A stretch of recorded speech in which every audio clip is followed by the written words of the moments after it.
I'm glad we get to do it, though. I totally know you're saving all these bits that you're clipping out, and you're gonna ambush me with them with our 100th episode. So Actually, I'm ready for that. I'm not, actually. Oh. Yeah, I'm not. I'm behaving myself. But now that you've mentioned it, I will.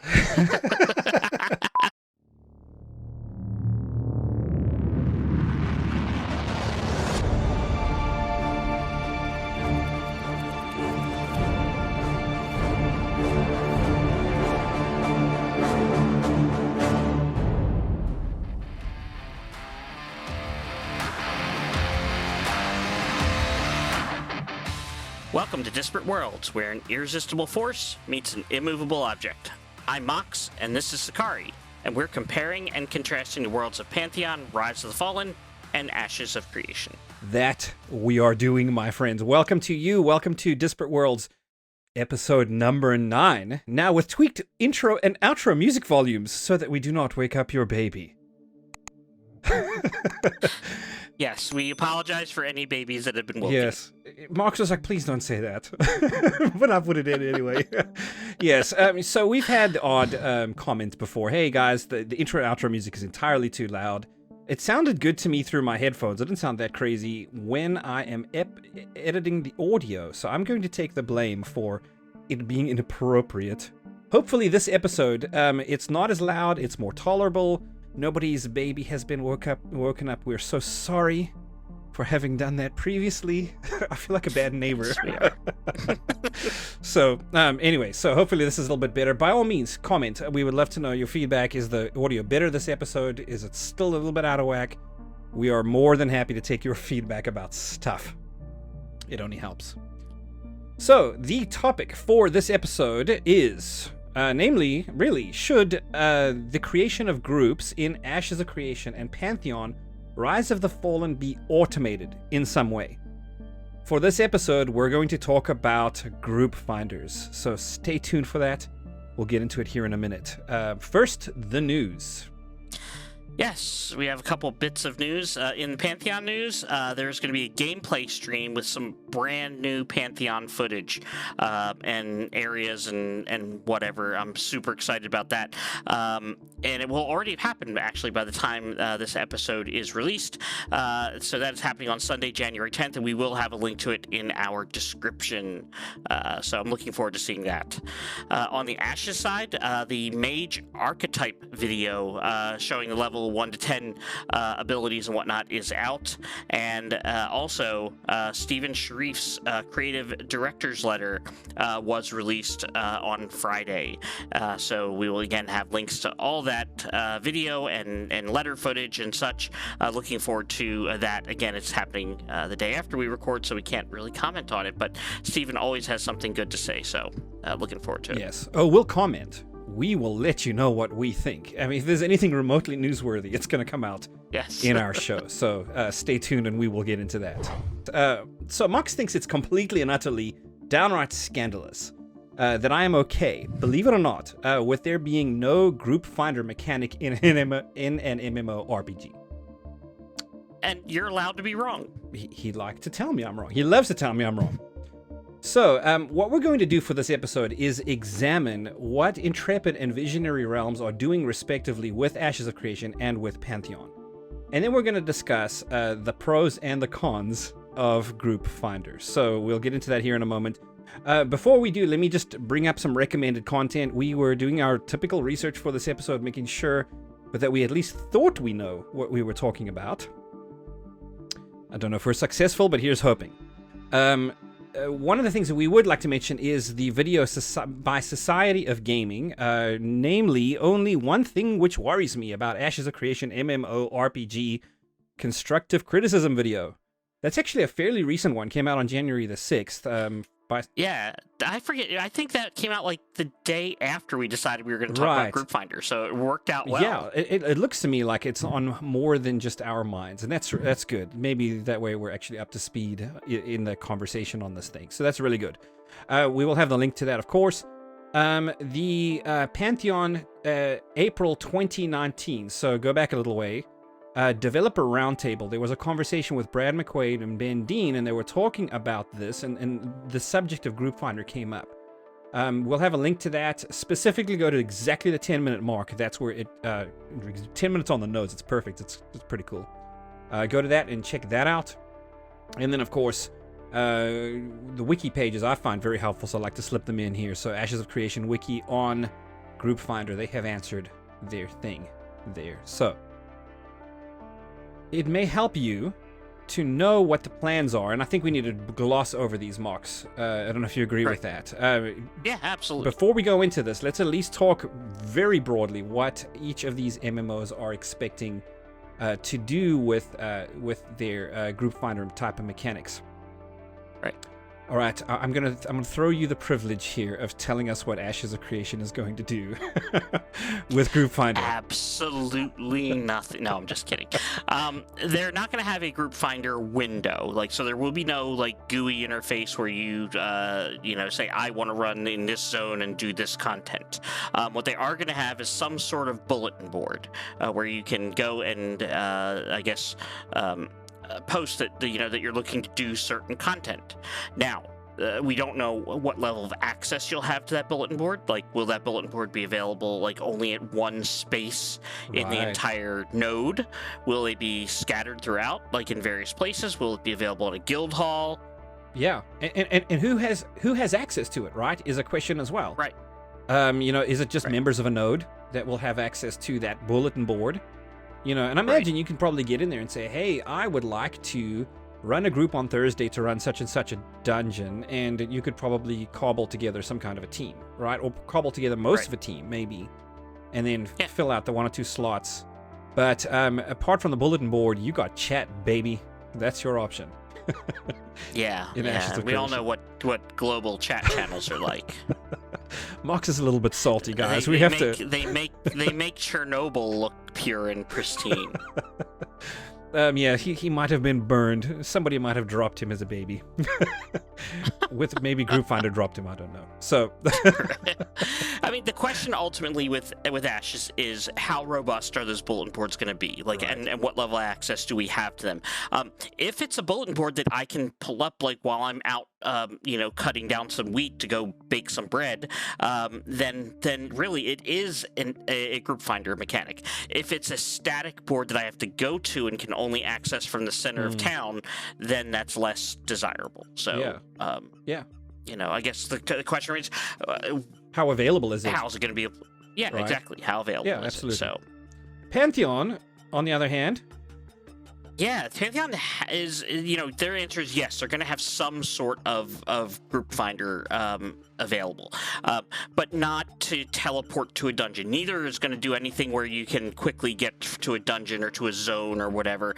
It's going to be, you're going to flag up for LFG, which basically means you tag yourself, hey, I'm looking for a group. That's an old EverQuest. Yeah. You could flag for LFG, and then people could do /who LFG, and it would bring up a list. And you could do /who LFG 20 to 30 if you wanted certain ranges, or who LFG cleric. And so there was filters that you could apply to it. So they're definitely going to have that. So that's positive. So you can find people that are looking for groups. They, in their video that we mentioned earlier, the developers very much see it as their responsibility to help facilitate that social aspect of the game, to bring people together. To the point at which, and this is kind of bizarre, they've almost created it was described by the developers as a dating profile. Yeah. To where you can put information about what you want to do as for grouping, but you can also put information about yourself on there Love too. walks which is on the beach, right? It's a little weird. Candlelight. Yeah, I can swipe left for bad content, swipe right for good content. I'm calling it Tinder for Pantheon. Right. So Tinder. So swipe left on me, please. So I hope I got that right, because it's not going to work out well for me if I didn't. So, you get to put a profile of yourself out there with the type of content you like to play.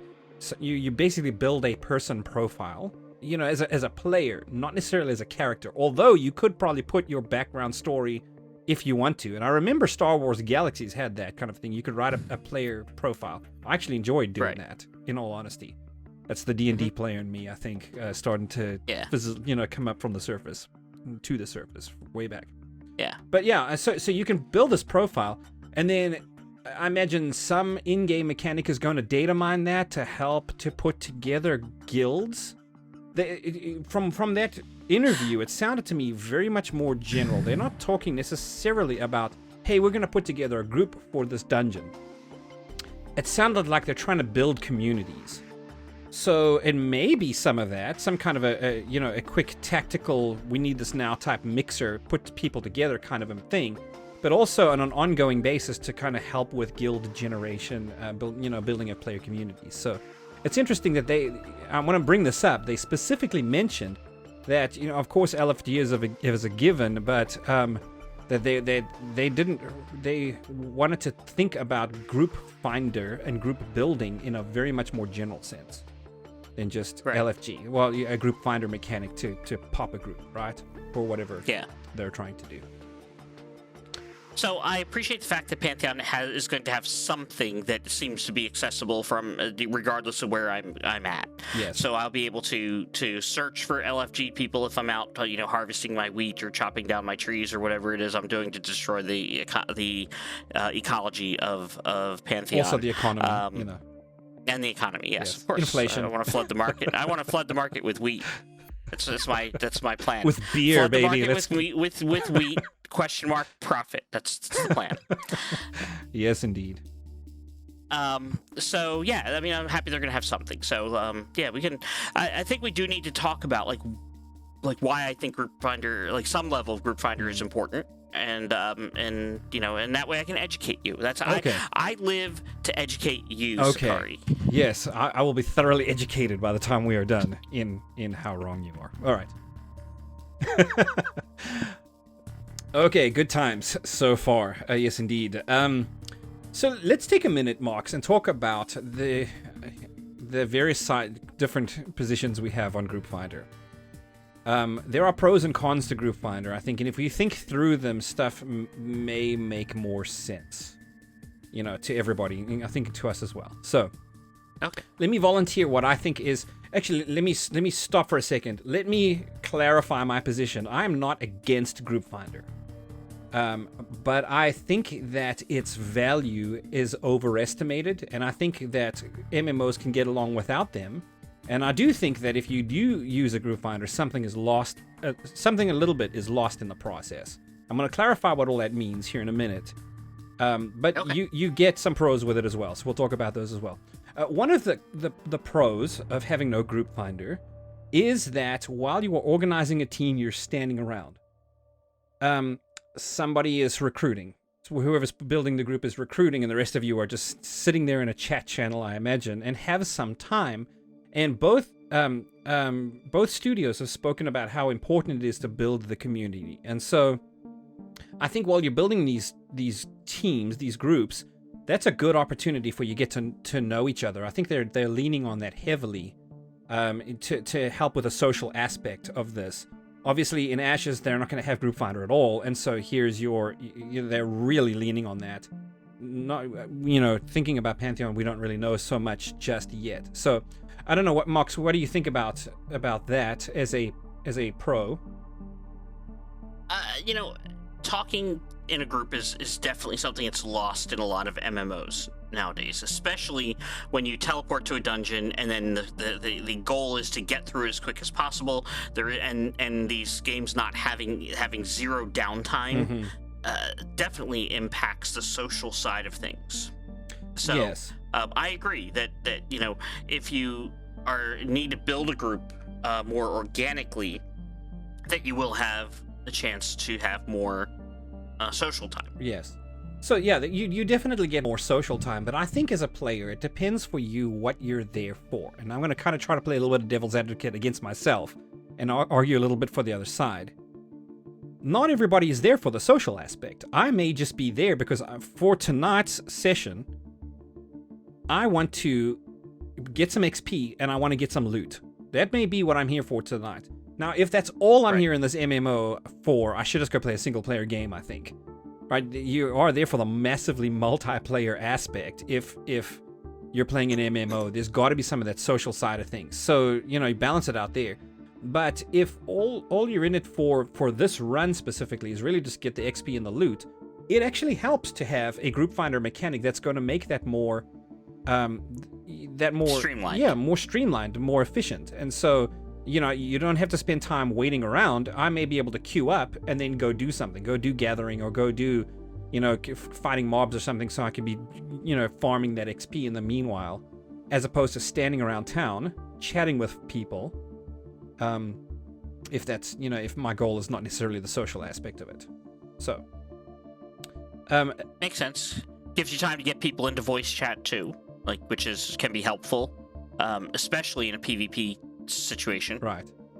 So, speaking of PvP situations, right, and that's another aspect. There's layers to this onion, I think. One is that if you consider that Ashes of Creation is an open world PvP centered MMO, and they've mentioned that there's a rock, paper, scissors type of thing going on with the different classes that you have out there. When you build a group, you want to have fine control over who is in that group, given what you think you're going to be up against. And I know the same is true of Pantheon in a PvE type of environment. You're going to be up against a certain environment, up against certain mobs that have certain dispositions. Whatever you think you're up against, you want to be able to fine-tune your group to be able to deal with that effectively.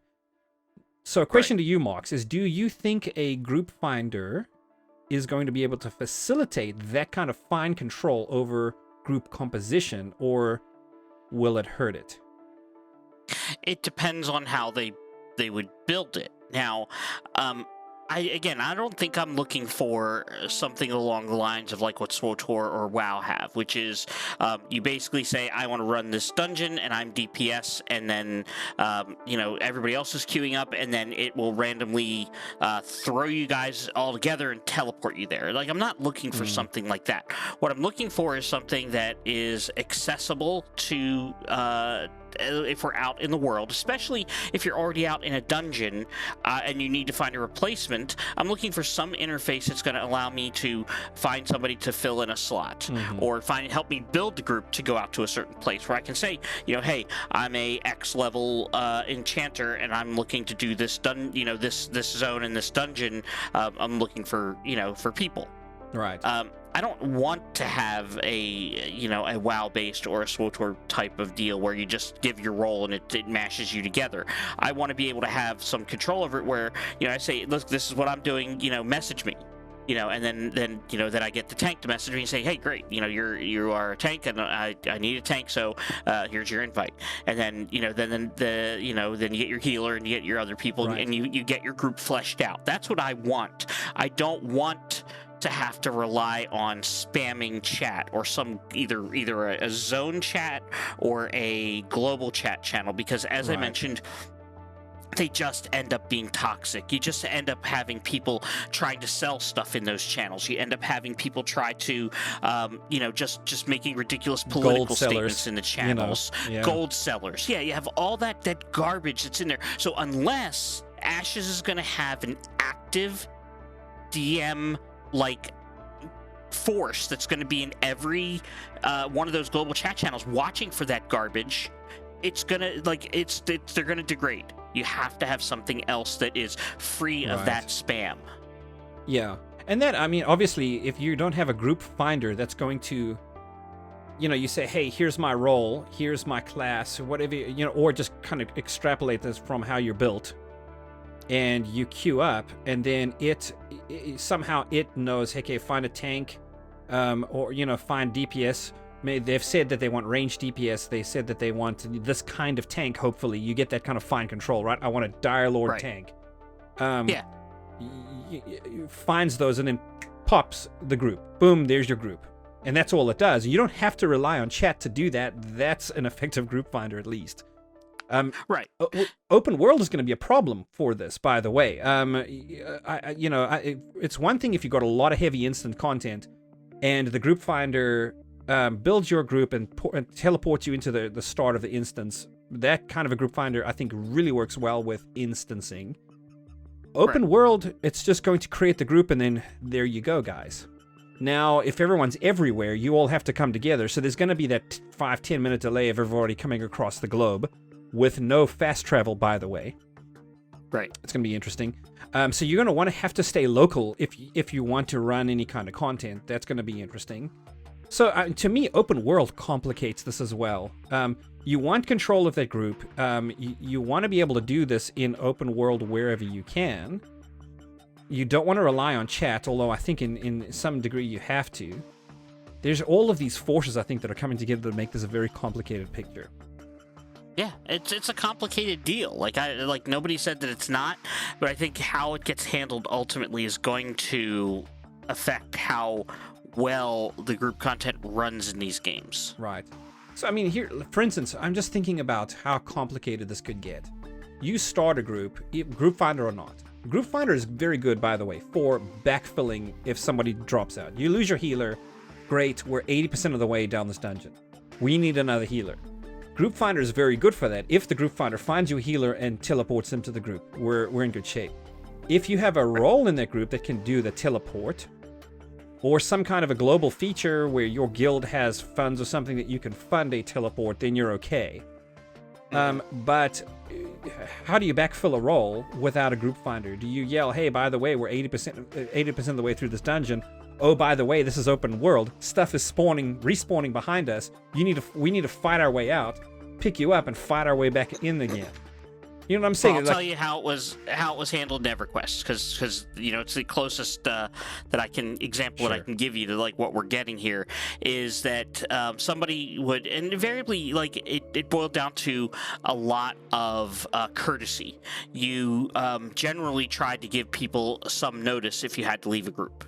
And when you're forming a group, you learned eventually to start saying, hey, how much time do you have? Yes. To make sure that, if everybody has, an hour, 2 hours, whatever it is you're looking to invest in this dungeon crawl.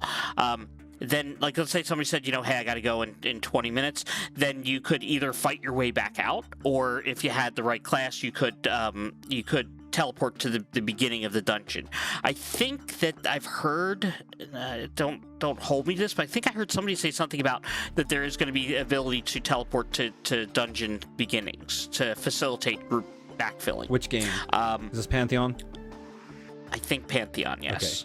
I don't know about Ashes, but I think Pantheon, somebody said that there was going to be some sort of group evacuate or whatever the spell is that's going to be able to pull the group to the beginning, so you can grab that replacement and then go back down. But think about this. Let's say that bulletin board is only available back at the node. And you're at the bottom of you're like you said, you're 3/4 of the way through a dungeon. How are you going to fill that spot? Yes. Or here's the thing. You have to hope people are hanging out at the beginning of the dungeon? When I put the bulletin up, is it going to say, hey, on Thursday at 5 o'clock, we're doing this thing, and because it's got a time on it, Thursday at 5 o'clock, it disappears. Right? And you just, hey, contact Sechari. So everybody logs on at 5 o'clock, they say, hello, Sechari, I would like to sign up for your group. Okay, but you can't have so much clutter on that bulletin board. Something's going to have to make the notices go away. There's going to have to be some cleanup mechanism, or else it's going to be unusable. Is that gonna help, especially when you lose somebody and now you need a backfill? Yeah. Moreover, it's going to be more complicated. If that notice is still out there, people will be pinging you while you're doing this dungeon, going, "Hey, do you still have a spot open?" And that's annoying. Right. Which will happen if you're advertising in a chat channel as well, because once you fill your group, you're still going to have people that are going to be asking you about it, and and good group leaders will have wait lists for certain roles, especially roles that would be in demand. Your crowd control, your heals, your tank are obviously going to get preferences and get waitlisted to where people will start to know them. And of course, all this presupposes that you don't have a guild to go to and friends list to go to fill in groups as well. And we're assuming that if you have those, that you're going to utilize them first anyway. Right. Yeah, I mean, to me, just like there's so many more complications here. So one of the things, and in one of the videos that we had mentioned, and let me just look here at my notes, make sure I'm mentioning the right one. It's the one by Society of Gaming. He mentioned a couple times, I don't want to have to stand around for 2 hours, for an hour or two, waiting for this group to build. Okay, say for instance a world boss, I can see if you've got 40 people you need to collect. I've never seen a world boss group build in instantly. It always takes some time to get there. For a dungeon crawl, maybe that's a question. So for me, I have to think about that carefully too. Why would we be waiting around for 2 hours? And is that a good thing or a bad thing? And I don't know. For me, if the game is dying, heaven forbid, you're going to start to experience those issues where you just can't, there's just not enough people playing for you to cobble together a group to go to do any kind of content. This is not something we're going to be dealing with at launch, I think, for much time into these games at all. So I'm going to set that one aside. I think it depends on the class that you're playing, though. If you're playing a class that is saturated, yes, and again, this comes down to choice. Yeah. But if you're playing a saturated class, like let's say mages more of a are wait saturated in Pantheon, right, then you might be sitting around waiting some time to get a group, and you might have to think about like doing something else. Like I'm going to go harvest, or I'm going to go even with a group finder, right? Right. That's true. That's true with the group finder as well. So.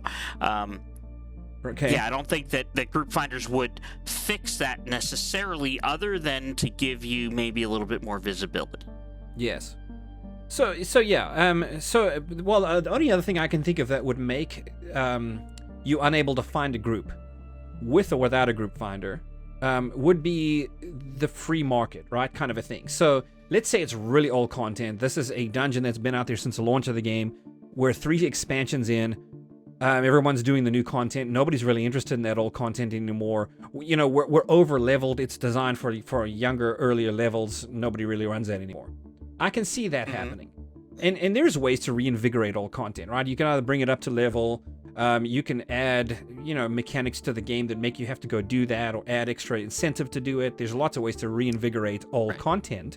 Especially event boss, it's spawning in a dungeon that is like not frequented. Yes. And so they have some control, I think, more in an open world than they can in instancing. Instancing always, when they're trying to reinvigorate instance content, to me that just feels so contrived. It just feels too engineered. I think it's not.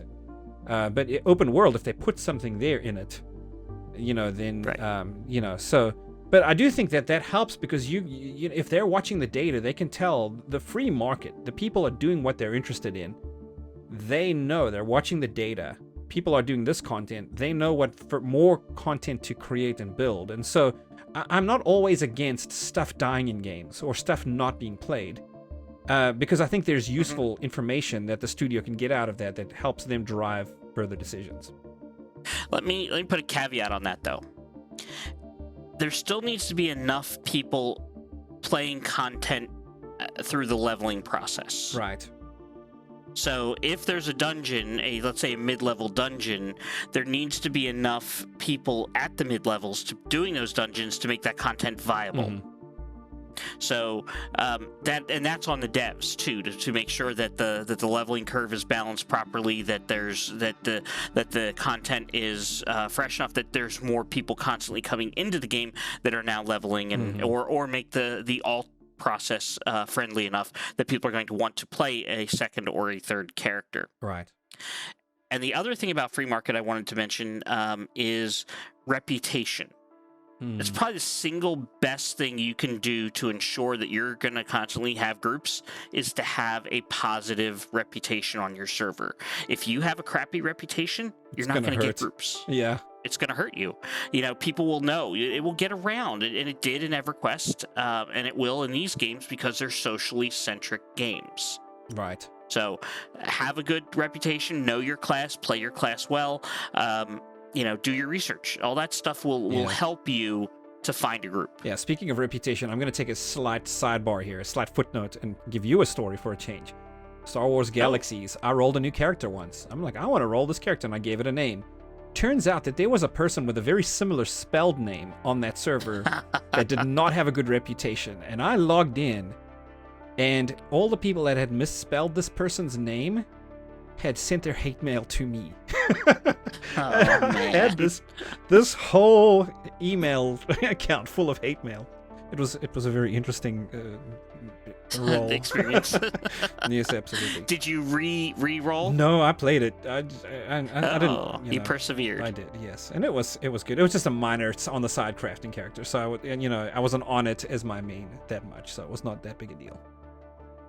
But yeah, I don't know. I just kind of zooming out on all of this. I think this whole group finder thing is it's an interesting topic. And both studios are trying to act in a deliberate way that builds communities. I think that matters to both of them, and I do want to say that's a thumbs up. Yeah. How you get there then is the question, right? Where obviously Ashes has thought to ourselves, we're not going to have any kind of a mechanism in the game that pops a group for you. There you go, there's your group. Because they want people to stand around in town and chat while they ask for people and get to know people and ask questions about people. Hey, okay, do you have this? Have you done this before? Do you know this content? Okay, you're in. All right, you're going to be new. We need to train you on this. You kind of get to know each other a little bit in building those groups, and they're leaning on that. Right. Whereas Pantheon, there's something that they know they feel obligated to do. They feel the burden of that is on the devs to facilitate the building and the creation and the maintenance, right? The creation and the sustenance of groups. Right. So how that looks is going to be interesting, but I'm glad that they feel that. At least I feel good about both of their convictions. Right. And I think we all agree that we don't want that, populated group throw you in a dungeon together and for 12 minutes you run through it and you're done and yes, we don't even need to speak. Everybody knows the content. Right. Everybody just blasts and the only thing everything. They said is GG. Yes, GG at the end and they're gone, right? Yeah. Or it's like, come on, man, this space bar through this cutscene. Skip. I don't want to see all this stuff. Nobody's there to engage with the story, assuming there is any story in this. Right? It's just like, how fast can we make this? And that's the player base. I guarantee you're gonna be people who want to do that here. I don't know. Because they're coming over from WoW or SWTOR. Yes. Now, is that okay? That there may be some groups that want to do that? Do we need to disable that? Do we chase people away from these games if we don't provide that? Is that okay? Is that gonna hurt the game? I want to ask some tough questions here. Yeah, so. I know. Yeah, it'll be interesting to see. So yeah, I do think it's worth mentioning. By the way, we had mentioned, Mox, you had mentioned like chat channels earlier as options, right? A global chat. Hey, there's just a chat channel across a whole server for people to ask for groups. Local chat where it's maybe more regional, or just in that town, or like a /say, right, where it's within earshot. Hey, anybody wanting to put a group together, you have those options. Obviously, trade, chat, gold sellers, as you mentioned, make those things complicated. What are the other options? One of them, I think, that we mentioned, just kind of talking before this episode, was ESO's take on this. Can you just kind of fill me in on that real quick? Yeah, so when we were doing research for this, I reached out to people that have played other games deeper than I had, and I chatted with a friend who plays ESO, and he's in a raiding group, and there is no raid finder in ESO. They use a third-party raid building program. A player developed to fill in, right?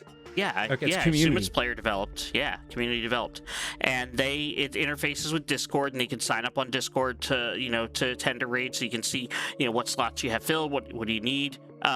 Interesting idea, and I could easily see, especially in Ashes, something like this developing for hey, we're going to be doing a caravan assault. At this time, this caravan's going to be coming through. Here, sign up for this. Yes, kind of thing. Yeah, and depending on how that bulletin board is, like they may need something outside, and third party sometimes is the way to go. Well, yeah, the player base is always going to be developing third party helper programs to help you do stuff that they see as a shortfall. So, obviously in ESO, which granted ESO is very friendly to integrations and people coming up with stuff, right? They've kind of designed the game around that. But I think if the player base, especially if there's a large adoption, a lot of people are using this, I think it says something about the game. Your player base wants something that you as the development studio are not in tune with. I think there's something to that.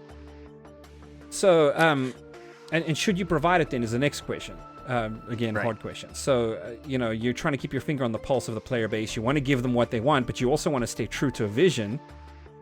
those two things have to meet somewhere to where it's a benefit for both, or else something has to give. So anyway, I'm sure we'll revisit this topic a little later once we actually start seeing some hard evidence of what these studios are intending on implementing with these games. Right.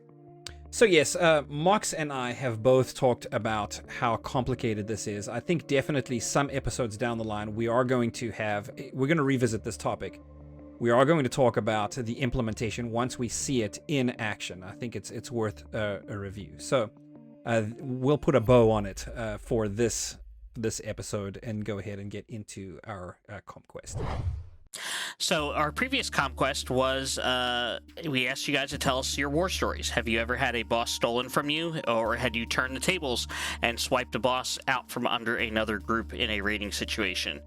Z-Bit told us an interesting story in the comments about him playing Ragnarok Online and how they were able to heal a boss and then subsequently steal it and loot it. Dude. And it was a glorious story. So please check it out. It is pinned, as all Comquest winners are pinned. Congratulations on your dirtiness. Can you imagine just like, hey, here's a group that's working on this boss. Oh, the boss is healable. So you heal the boss until they get tired of it, and then you kill it. Right. Exactly. That's just so dirty. I love it. Why just didn't makes they me just happy. kill the healer? Like, was the healer being healed? Was there like this craziness? Yeah. Like one of those ones I wish there was some Twitch video from it or something. Yeah, would have been great. Good times. This week, for Conquest, we're going to go a little lighter. As we've mentioned here before, we run a Dungeons & Dragons group, or we have a Dungeons & Dragons group that I was running for about 6 months or so. And I've been playing D&D for the better part of 40 years. And the question is, in light of a recent series of events, how many total party kills have I, as a dungeon master, presided over? Yes, I presided. So in the over MMO terminology, that's a wipe. Yes, they call it a wipe. TPK in total. What is it? Total party kill. Yep. It's a wipe. I think in MMO It's a wipe. speak, Yeah. So the first correct answer will get pinned. So look forward to that. Make sure you check us out on Facebook.com/Disparate Worlds, on Twitter @Disparate Worlds, and our website, disparateworlds.org. In addition, please check out our website, and in the description is a link to our Discord. Please join us on there. Yes, indeed. For the most part, that'll be it for us this episode, guys. Find us in the comments for sure. Definitely, we want to thank you for watching. Do drop a comment. Join us. We would love to know what you think about this. Don't forget to do the like, the subscribe. All of those things are important. Hit the notification bell so that you do not miss upcoming episodes. All of that said, take care of yourselves, our friends, and remember always to be immovable in your principles and irresistible in your passion.